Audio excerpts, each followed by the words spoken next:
Privet, pessoal, bem-vindos aqui a mais um Podkovski. Agora o nosso Podkovski de número 11. Aqui a gente iniciando mais uma dezena, mais uma leva de novos Podkovski. Eu sou o Guilherme. Salve, salve, que é o Catela.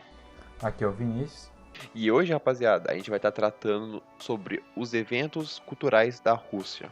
Porque assim como qualquer país do mundo, assim como o Brasil, a gente tem festinha de São João, festa junina.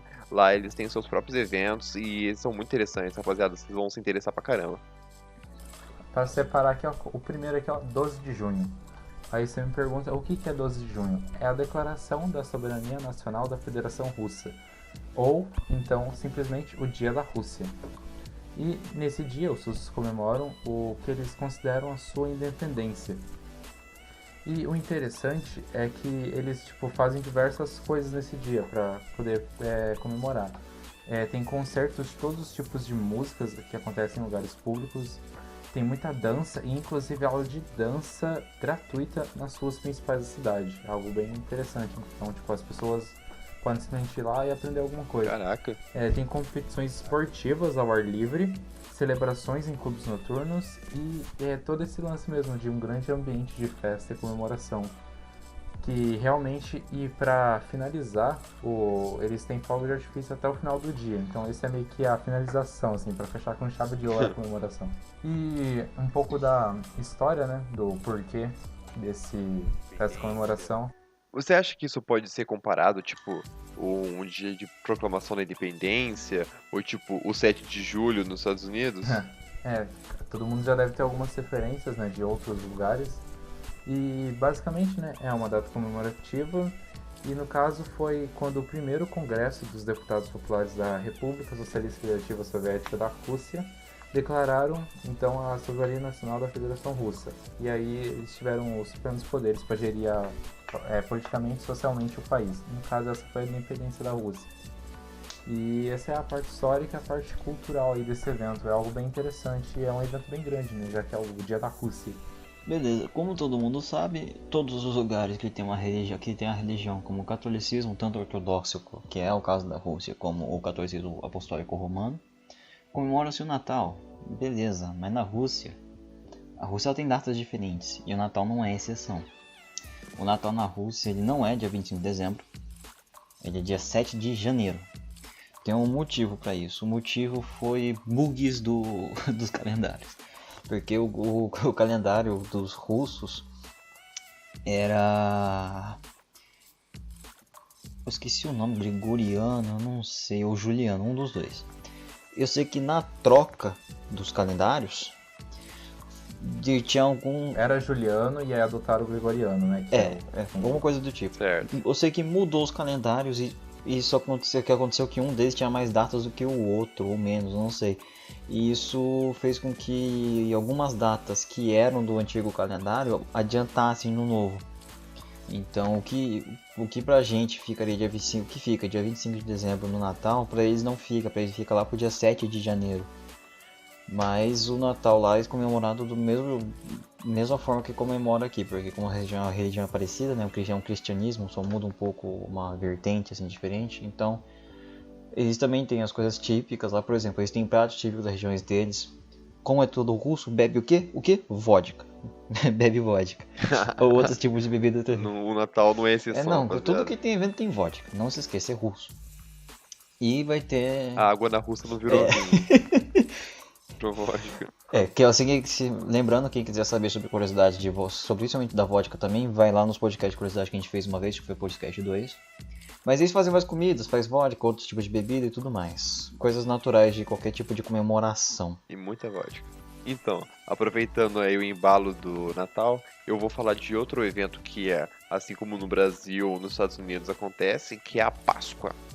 Diferente do Brasil, que a Páscoa acontece no dia 12 de abril, na Rússia acontece no dia 19, geralmente, porque assim como o Catela falou, dessa transição do calendário, aconteceu alguns problemas por conta dessa transição do calendário quando foi entrar a Igreja Ortodoxa, e na Rússia está acontecendo no dia 19, que sempre vai cair no domingo, assim como aqui no Brasil. E esse feriado, ele consegue superar até mesmo o Natal na Rússia, sendo que cerca de 82% da população do país celebra a Páscoa. Já 77% celebra o Natal. Então as pessoas têm uma tendência a gostar mais do Natal do que do gostar mais da Páscoa do que até mesmo do Natal. E a Páscoa, assim como como é pra gente, significa o fim da Quaresma. E também alguns religiosos, as pessoas que estão mais afundadas nesse meio, elas rompem o jejum, que faz o jejum de alguma coisa durante esse período. E também é acompanhado de vários outros costumes, como culinária típica. Um exemplo é um bolo russo tradicional que eles são feitos na Páscoa, que chama kulich. É um bolo antigo que vem desde de outras culturas eslavas, que a Rússia ela vem fazendo ele há muito tempo. Ele é uma espécie de panetone, parece. Ele é um pão grande que parece que tem um açúcar mascavo em cima. E é o tradicional da Rússia.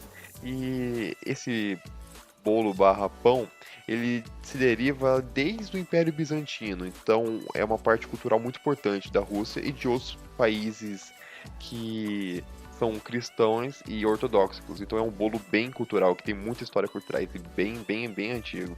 Tá, o próximo aqui, né? Ele é lá pro final, já pulando pro final do ano, acontece em 12 de dezembro e ele não é nada mais nada menos que o dia da Constituição da Federação Russa. Ele é um dos feriados, né, bem recentes, pois ele é comemorado apenas desde 1993, quando foi promulgada a Constituição atual, que enfatiza os princípios de liberdade, justiça, igualdade, pluralismo político e reconhece que é a liberdade e os direitos do cidadão do país. E como ele é um feriado, não tem trabalho nesse dia, né? As pessoas não trabalham e tampouco tem atividades grandes assim comerciais na Rússia. É muito similar a um outro feriado que a gente vai falar mais pra frente também.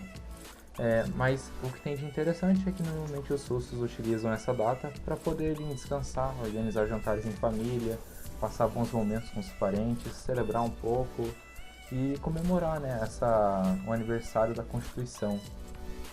E basicamente é isso. Liberté, igualité. Fraternité.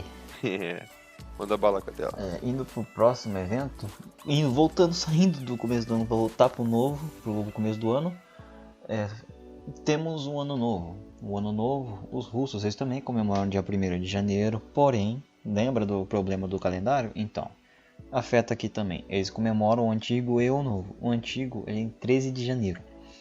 Seria quase o mesmo tempo de período que entre o Natal e o Ano Novo que a gente comemora. E a mesma coisa de sempre. Eles fazem festa, reúnem as pessoas, fazem festas, comem bastante, tomam muita vodka. Como sempre, na Rússia. E aqui eu vou colocar um detalhe interessante. Não sei se eu não consegui achar essa informação, se no Ano Novo o novo ou o antigo. Mas depois do ano novo, na Rússia existem 10 dias de folga. Não folga, mas seria um feriado nacional. Nossa, como isso ia ser bom aqui no Brasil. Nossa, no Brasil já é cheio de feriado, imagina 10 dias seguidos. Carnaval, o carnaval adiantado. Lá depois do ano novo, se não me engano, eu creio que seja do 1º de janeiro. São 10 dias. Que é feriado nacional. Eu lembro que, se não me engano, eu perguntei isso pra uma russa uma vez, eu conversei com ela tinha me confirmado essa informação. É 10 dias de feriado nacional. Uau! E isso não tá incluso nas férias anuais deles, que é de 28 dias.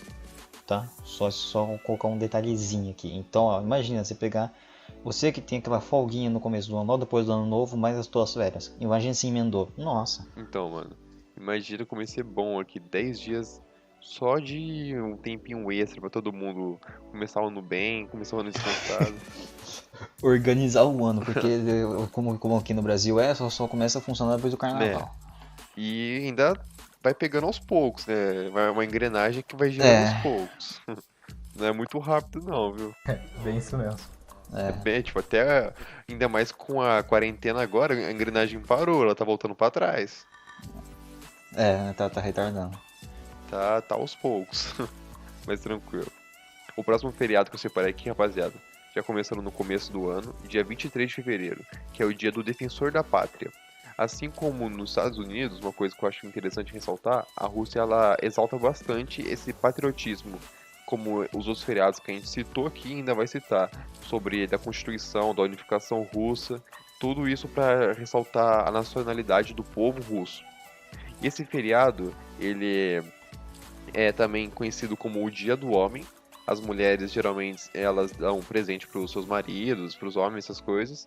E ele é celebrado por conta que marca o primeiro recrutamento para o Exército Vermelho, que lá durante alguns meses depois da Revolução Bolchevique, foi o primeiro recrutamento em massa de pessoas para montar o Exército Vermelho. Ocorreu em 1918 e é que marca os homens que lutaram nas batalhas de Pskov e Narva. Apesar de não ter sido batalhas extremamente importantes para o futuro do país, elas têm todo o seu conhecimento e pelas pessoas que lutaram lá, todos os veteranos que participaram de lá.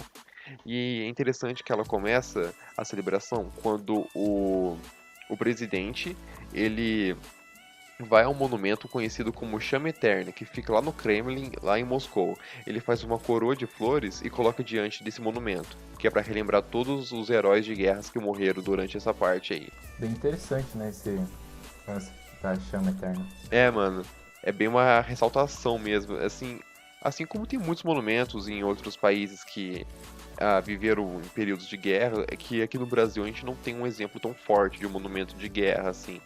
Existem alguns espalhados aqui. Eu acho que um exemplo seria o monumento que marca a disputa entre São Paulo e Minas Gerais, mas é claro que na Rússia Não tem como comparar esses a eventos são uma grandiosidade proporção de bem um maior. com o outro.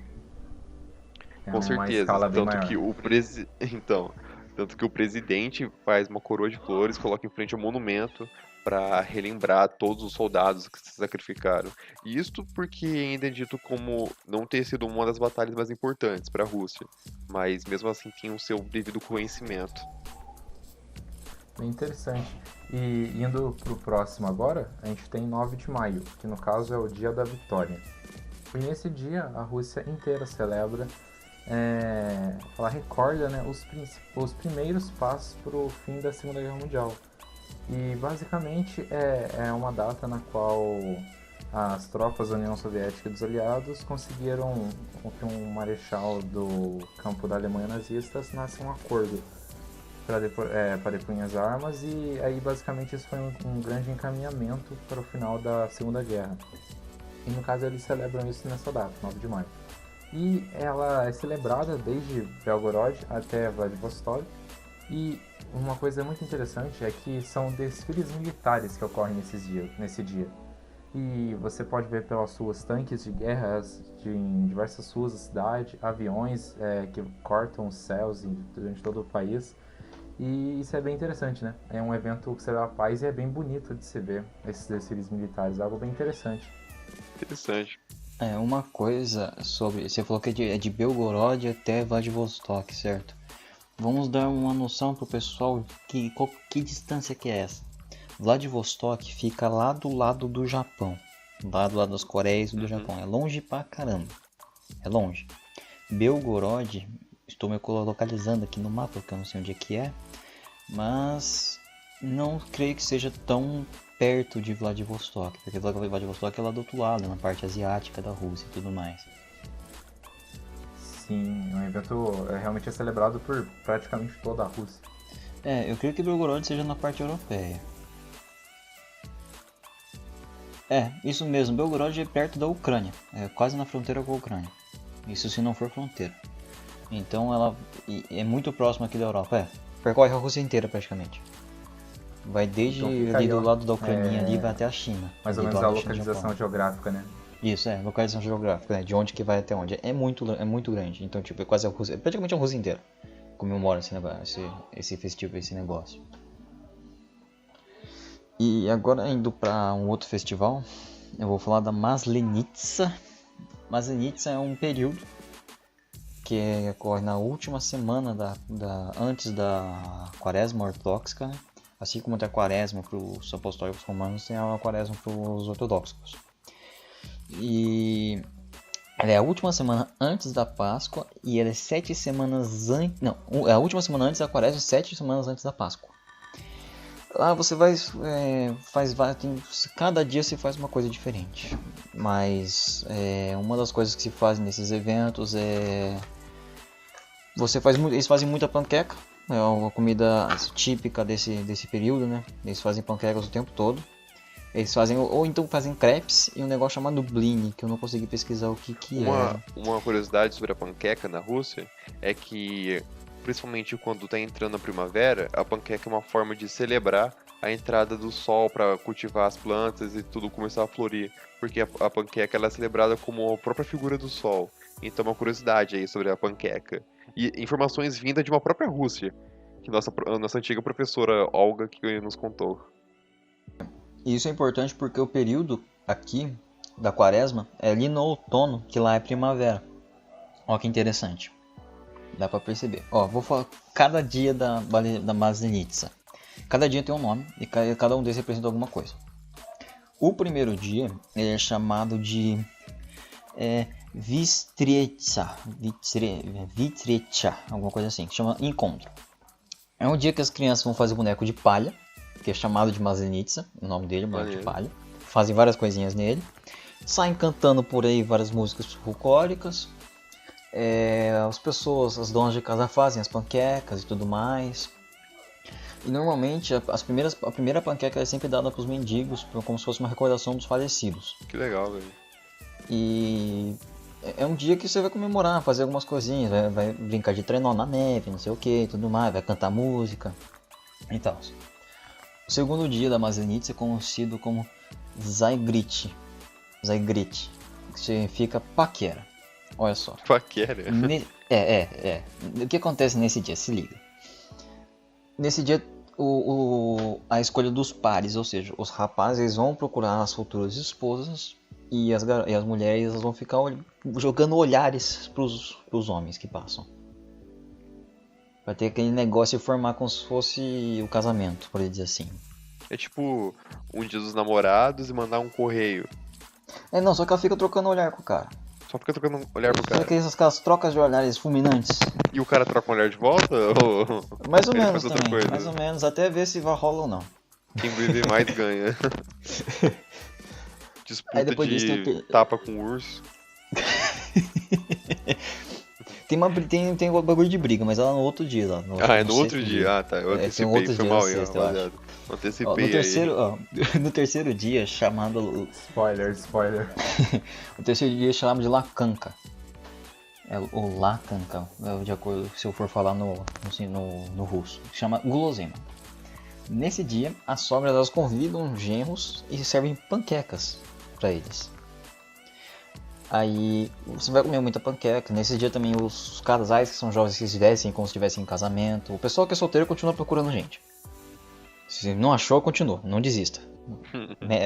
Dicas de vida, não desista. Você vai achar alguém pra você, relaxa. Foco e determinação. Isso. Foco e determinação. Foco por ser fé, hein, mano.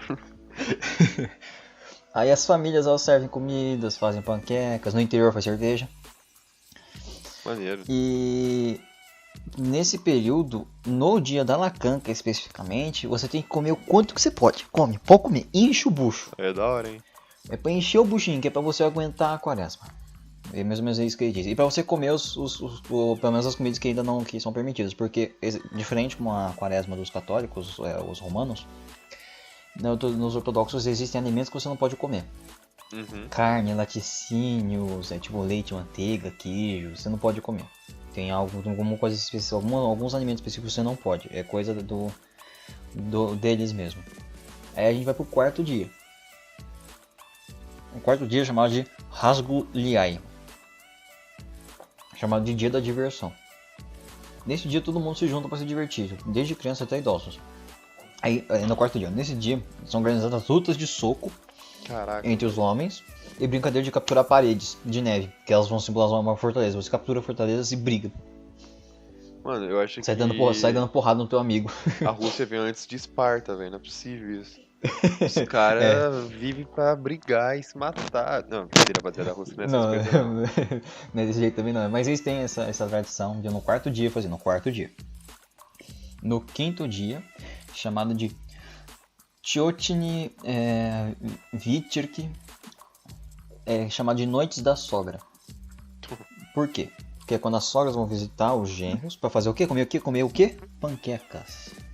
Eles só comem panqueca. Na noite anterior o genro vai convidar ela e daí ela vai lá e vão comer, vão fazer. Aí ela vai enviar os ingredientes pra ele e os objetos que ele vai usar pra poder colocar, tipo os pratos, essas coisas. O objetivo desse dia é meio que mostrar respeito pra família da esposa. Aí tem o sexto dia. O sexto dia é conhecido como Zalofkny Passidialki. Significa encontro com a nora. Nesse dia mostra o respeito com a família do marido. O anterior a família da esposa, agora ao contrário. Nesse dia ela convida os parentes para comer o quê? Repitam comigo, panquecas. Panqueca, rapaziada. Saúde a panqueca. E nesse dia também eles queimam o Madenitsa, né? O boneco de palha. Que simboliza o inverno, ou seja, é justo ali que vai mostrar a transição do inverno para a primavera. Que tá chegando a primavera, tá chegando os tempos de vir a vida, por dizer assim, Foi que é a isso primavera. que eu comentei mais cedo na fala do Catela, sobre a importância da panqueca e do peso que ela carrega como símbolo para eles. Uma forma de trazer prosperidade e coisas boas, um bom plantio, uma boa colheita. E ao redor do espantalho que eles queimam, eles fazem uma rodinha e cantam músicas e dançam. Como muitos lugares tem esse tipo de festival, que você faz uma fogueira e dança em volta. No sétimo dia da Maslenitsa, o nome dele é Protinoi Vaskresienie. Eu não sei ler russo, gente, foi mal. Chama Domingo do Perdão. Nesse dia as pessoas vão, que é o último dia antes da quaresma, eles vão se purificar espiritualmente e tudo mais, perdoar os outros e tal. Todo aquele negócio religioso que tem por trás.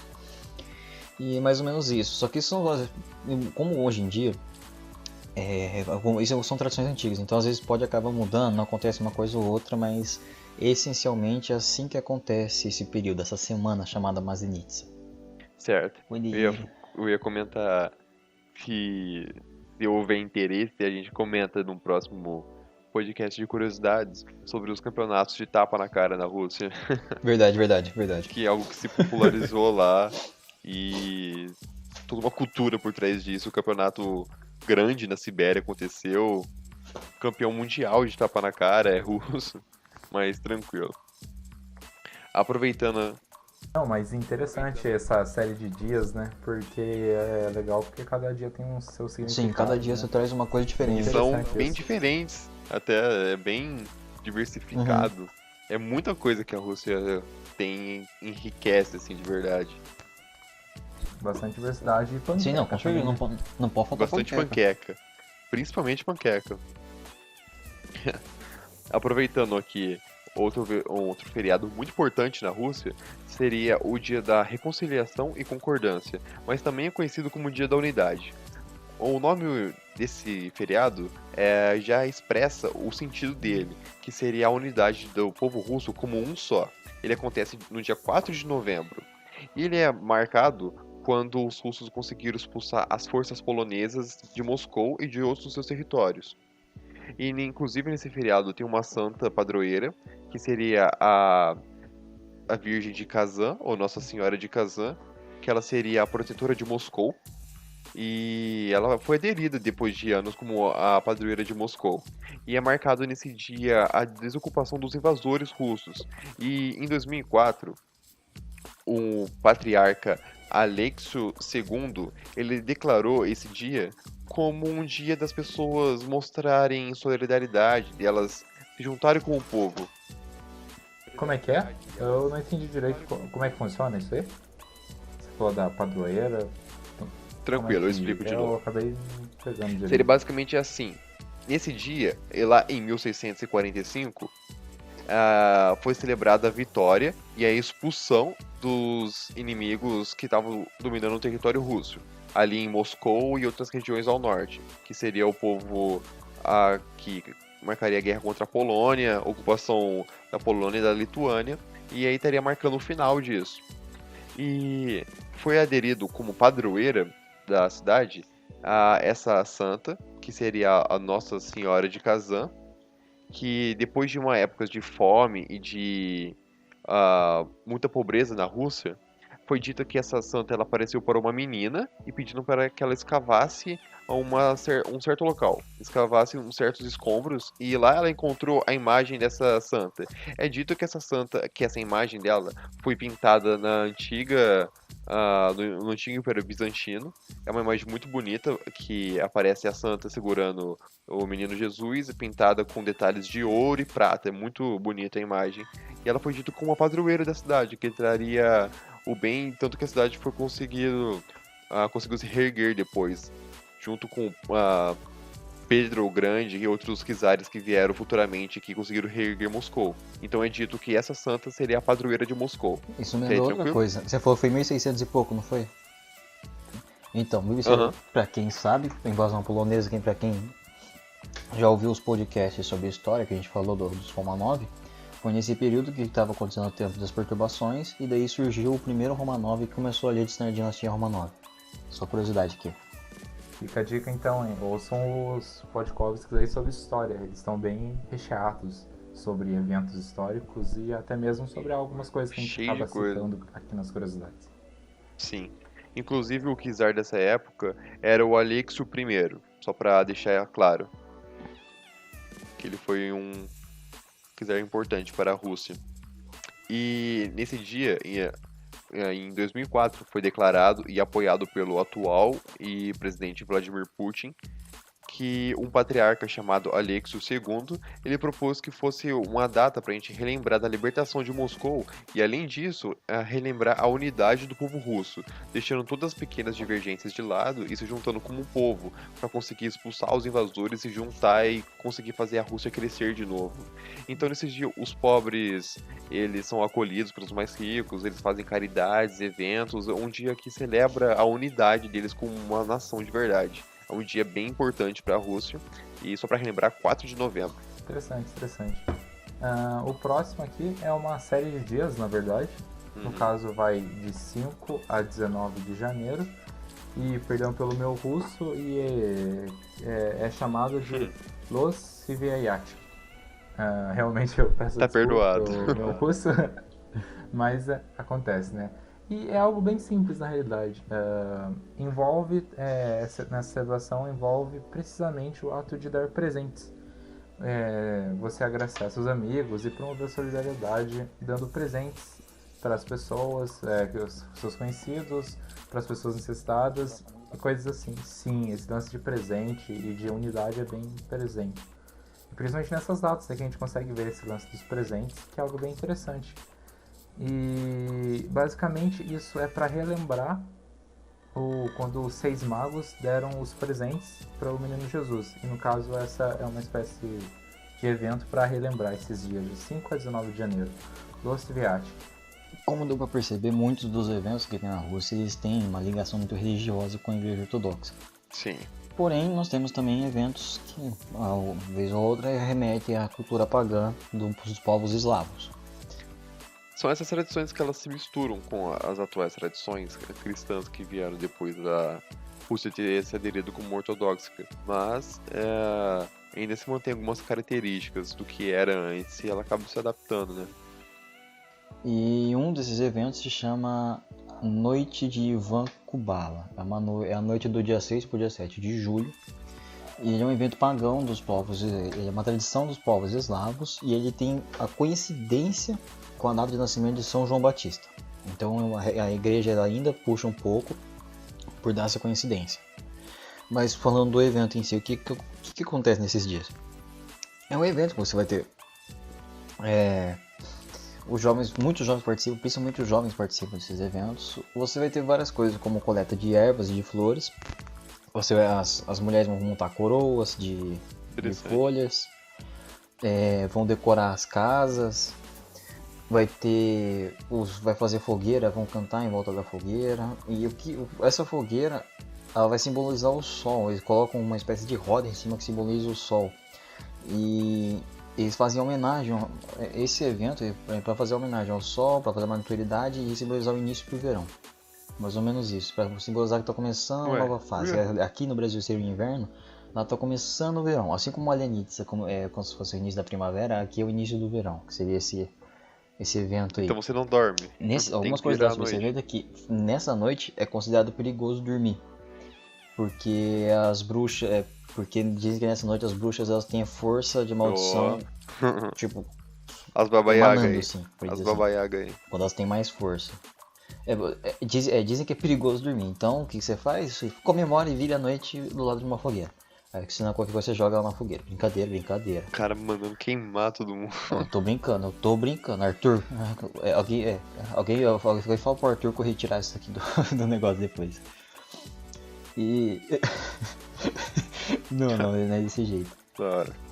E nesse dia também as meninas colocam coroas de flores com velas acesas na água do rio, pra meio que tentar adivinhar com quem elas vão casar. Mais ou menos isso. E normalmente os casais pulam juntos na fogueira de mãos dadas, assim, e quem soltar significa que vai ter uma separação em breve. Olha só que superstição do cacete. Ó que É superstição. festa junina, só que pra separar os Mais ou menos casais. isso. Mais ou menos, acho que é quase isso. Só que sem os bolinhos caipira, rapaziada. E desde a época da Ruskievana, que é quando entrou a Rússia de Kiev, né? Quem assistiu um podcast sobre a origem da Rússia, você deve saber que é a Rússia de Kiev. A Rússia de Kiev, desde ali entrou a igreja ortodoxa, e desde lá eles se opõem a alguns costumes dessa celebração. Porque é uma celebração pagã, então tem algumas coisas que eles não concordam, mas coisas naturais de qualquer Coisas tipo que de vão cultura aderindo com o diferentes. tempo, umas deixam de ser utilizadas. Não dá pra Isso. eles. Coisas normais da evolução do ser Sim. humano e da cultura. Dificilmente eles vão deixar uma coisa que tá enraizada há muitos anos sumir assim do nada. Ela vai se alterando com o tempo. E partindo agora pro nosso último, se eu não me engano, a feriado que a gente separou hoje, seria o Dia do Estudante, que também é o dia de Santa Tatiana, porque eles caem no mesmo dia e eles têm um significado conjunto, que é no dia 25 de janeiro.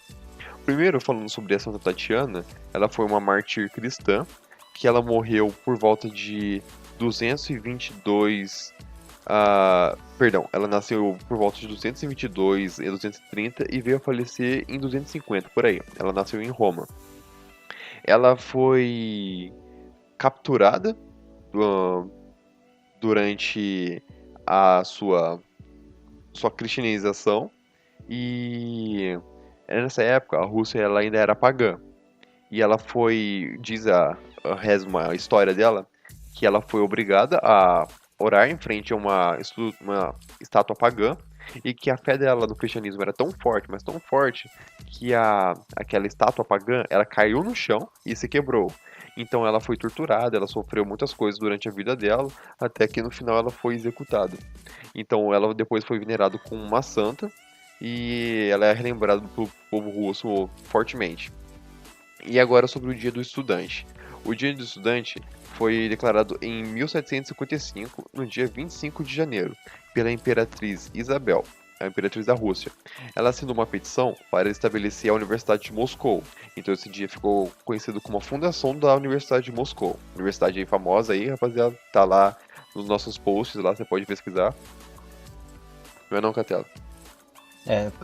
Aí entra outra coisa também, que você quer saber sobre o processo de como estudar na Rússia, temos podcast sobre isso também, vai lá. Então, rapaziada, voltando aqui sobre a Universidade de Moscou, que é a Imperatriz Isabel da Rússia, ela marcou esse dia foi marcado como a sua fundação. E futuramente, um tempinho depois, foi construída uma igreja de Santa Tatiana no campus da universidade. Sim, uma igreja dentro do campus da universidade, pela Igreja Ortodoxa da Rússia. E aí foi declarado que a Santa Tatiana seria a protetora dos estudantes. Então seria aí a padroeira de todos os estudantes. Juntou os dois e ficou marcado assim. E engraçado que no Dia dos Estudantes, a polícia até fazia uma vista grossa, assim, porque é um dia marcado de muita baderna, muita zoeira, assim, entre os estudantes, entre os professores também, todo mundo, assim, comemorando. E a polícia meio que enche a cara. Não, eles ficam doidos, os caras andam de ponta cabeça. Mas é um dia marcado disso, então a polícia fala assim, não, vamos dar uma aliviada, é o dia deles, deixa eles comemorarem. Inclusive diz que eles marcam as costas com giz para marcar tipo o seu endereço, o seu telefone, para caso você esteja em coma, assim, alguém te levar para sua casa, pelo menos alguém saber quem é você, para ninguém se perder, assim. E esse feriado ele foi passando por alterações durante os anos, por conta que durante a Rússia, depois da Revolução de Bolchevique, algumas crenças religiosas, as crenças religiosas não eram mais permitidas, mas depois disso tudo, elas voltou assim, marcado como dia de Santa Tatiana, e o dia do estudante sempre se manteve. Alguém quer fazer mais um comentário? Não, por hoje acho que foi isso. Eu só queria fazer um comentário pra quem tá, acho que acompanhando pela Twitch. Tranquilo. Eu não sei quanto que tem aí, Vini. Não sei se mais que tem. Mas qualquer coisa, quem tá ouvindo pela primeira vez o podcast, vai lá no Spotify, vai no YouTube, ouve os outros podcasts. Se você tem curiosidade, quer saber sobre história da Rússia, quer saber sobre curiosidades da Rússia, quer saber sobre processo internacional para estudar numa universidade russa, só ir lá. A gente a gente colocou o podcast sobre isso, a gente tem um Instagram, pode tirar dúvida, a gente manda lá, a gente responde. E Com certeza. mais ou menos isso que eu queria falar mesmo. Tá, e também é sempre bom lembrar que se você notou algum erro, ou mesmo quer acrescentar alguma informação sobre o que a gente falou, ou mesmo sugerir algum futuro tópico para um futuro podcast, deixa aí nos comentários. Pode ser na Twitch, pode ser no YouTube, pode mandar no Instagram, né? Deixa aí seu feedback aí de como que tá indo o Podkovski e as suas ideias aí. Com certeza. E a gente também tem outro podcast, que é o Greencast, podcast mais direcionado à sustentabilidade. E a gente também tem a página dele no Instagram, que é o Projeto Future Seeds. Então vocês podem estar acompanhando o Projeto Future Seed e o nosso projeto Estude na Rússia lá no Instagram, e acompanhando o Podkovski e o Greencast em outras redes sociais, como o Spotify, escutando no aplicativo da Apple para podcasts. E obrigado aí pela atenção de todo mundo aí, e até o próximo podcast. Das Vidânia. Das Vidânia. Rapaziada.